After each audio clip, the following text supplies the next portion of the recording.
जल्दी आने वाला मसीह यीशु के नाम से आप सबको जय मसीह की। फिर से एक सुबह के समय प्रभु ने हमारे जीवन में दिया है, जिसमें थोड़ी देर हम प्रभु के वचन से मनन करें।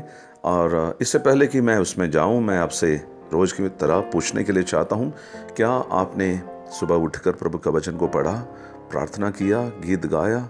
यदि ऐसा नहीं हुआ, थोड़ी देर के लिए प्रभु के चरणों में बैठे और प्रभु से आप बात करें। प्रभु आपसे भी बात करने के लिए चाहते हैं। मैं और आप थोड़ी देर के लिए हम मनन करेंगे। हम इस पर विचार कर रहे थे कि पति पत्नी जो सक्सेसफुल है, उनके जीवन में क्या क्या फैसला किया जाता है। एक सक्सेसफुल हस्बैंड एंड वाइफ के जीवन में क्या क्या फैसला लेनी चाहिए, जिसमें हमें आगे की ओर ले जाते हैं। जिसके आधार पर मैं 2 आयत आपके बीच में रखने के लिए चाहता हूँ। पढ़ने के लिए मैं समय नहीं लेता हूँ। श्रेष्ठ गीत 8 अध्याय का उसकी 3री आयत, और श्रेष्ठ गीत ही 2 अध्याय उसकी 14 आयत। आज भी मैं आपके बीच में 2 बातों को रखने के लिए चाहता हूँ। जो मेरे टॉक हैं उसके अंदर का 7वीं और 8वीं बात, 2 बात छोटी छोटी रीति से मैं रखने के लिए चाहता हूँ, जिस पर आप मनन कर सकते हैं, पति पत्नी बैठकर सोच सकते हैं। 7वीं बात है कि पति पत्नी को बातचीत करते हुए कैजुअल लाइफ में एक दूसरे से टच करे। ऐसे अपनी इच्छा में टच करने की बात नहीं है। आमतौर पर समझते हैं ये जो फिजिकल टच है is meant for the matter of sex. That is not true. ये सच नहीं है कि यौन संबंधी बातों के लिए ही पति पत्नी आपस में छुआ जाना चाहिए। Normally when you talk, converse with your partner, touch the person, maybe head or hand, और जैसे एक दोस्त के साथ आप बात करते समय पर किस प्रकार की फिजिकल टच आप करेंगे, this shows the closeness of your heart। जब इस प्रकार साथ में बैठेंगे, आमने सामने की बैठना ये कुछ और होता है, लेकिन अगल बगल में बैठकर बात करना ये दिल का क्लोजनेस को दर्शाता है। और फिर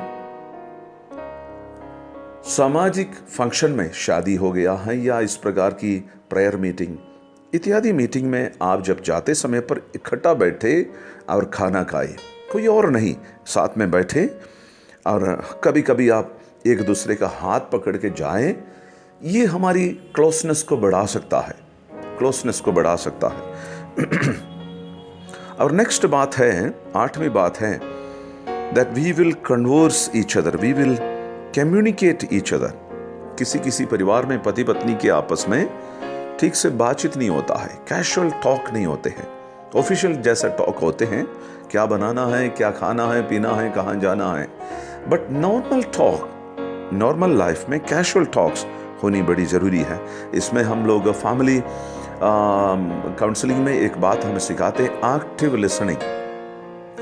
गंभीर तरीके से सीरियस होकर सुने पति की बातें। आज क्या हुआ, आज की पराजय, आज का विजय, आज का बिजनेस कैसा रहा, आज की दिन आपके लिए कैसा रहा। यदि आप सेवक हैं या ऑफिस जाने वाले हैं, क्या was it tough for you, क्या ये दिक्कत भरी दिन थी, किस प्रकार आज का दिन आपने गुजारा। पति पत्नी नॉर्मली बैठे और बात करें। इसमें ये 2 जो बात मैंने छोटी रीति से आपके बीच में रखा है। आप जब श्रेष्ठ गीत 8 की 3 पढ़ते हैं, उसके अंदर ऐसा लिखा हुआ है कि पति पत्नी इकट्ठे सोते हैं, एक ही बेड पर सोते हैं, और उसकी जो है बाएं हाथ है उसके सिर के नीचे रखते हैं। सिर के तकिया तो है, लेकिन श्रेष्ठ गीत के अंदर लिखा हुआ है ये यीशु मसीह और कलीसिया की बीच की रिश्ता कितनी गहरी है, इस बात को दर्शाता है। और साथ ही साथ में पति पत्नी का रिश्ता कितनी गहरी है, इस बात को भी दर्शाते हैं। श्रेष्ठ गीत 1 अध्याय उसके 16वीं पद के अंदर भी आप पढ़ते हैं कि जब मेरी प्रेमी मुझसे बात करता है, उस समय पर मुझे ऐसा लगता है, इतनी मिठास लगता है। मैं आपसे पूछने के लिए चाहता हूं, जब आपकी पति या पत्नी आपसे बात करते हैं तो आपको मिठास लगता है और भी उनको बातें सुनने के लिए इच्छुक है?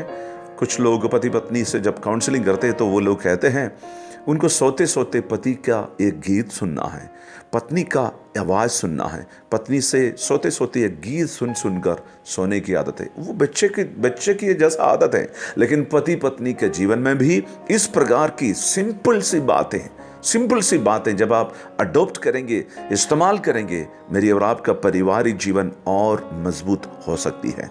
मैं जो कहता हूं जिन बातों को, ये सरल से सिंपल से बात काफ़ी लोगों को लगेगा, लेकिन कुछ लोगों को ज़रूर मदद करेगा, ये मेरी विश्वास है। इस विश्वास के साथ मैं आप सबके लिए प्रार्थना करने के लिए चाहता हूं। पिता परमेश्वर, पुत्र यीशु के नाम से हम आपके चरणों में आते हैं। आज सुबह के समय पर मेरी आवाज़ सुनने वाले सभी परिवारों के लिए, पति पत्नियों के लिए, पार्टनर्स के लिए मैं दुआ करता हूं परमेश्वर, उनका ज़िंदगी में तू काम करे। यदि किसी का परिवार जीवन के अंदर ठंडापन पड़ गया है, कहीं ना कहीं अनबन है, यीशु के नाम से इन छोटी छोटी बातों के जरिया से पवित्र आत्मा उनके परिवारिक जीवन को आप छू लीजिए परमेश्वर। परिवार के अंदर की गर्माहट आप ठंडा कर दीजिए परमेश्वर। एकदम अगर ठंडा हो गया है उसको वापस लेकर आने के लिए मदद करें। The chemistry between the husband and wife should go normal, O Father, in Jesus name. Yeshu के नाम से उनका जिंदगी में आप चमत्कार को लेकर आए, एक अद्भुत, एक रोल मॉडल पारिवारिक जीवन बिताने के लिए मेरी आवाज सुनने वाले प्यारे परिवारों को आप मदद करें परमेश्वर। आपके हाथों में समर्पण करते हैं। यदि इनमें से कोई बीमार है, दुखी है, मायूस है, यीशु के नाम से आपकी उपस्थिति साथ में होकर मदद करें। प्रार्थना सुनने के लिए धन्यवाद। मसीह यीशु के नाम से मांगते हैं, आमीन आमीन। God bless you all.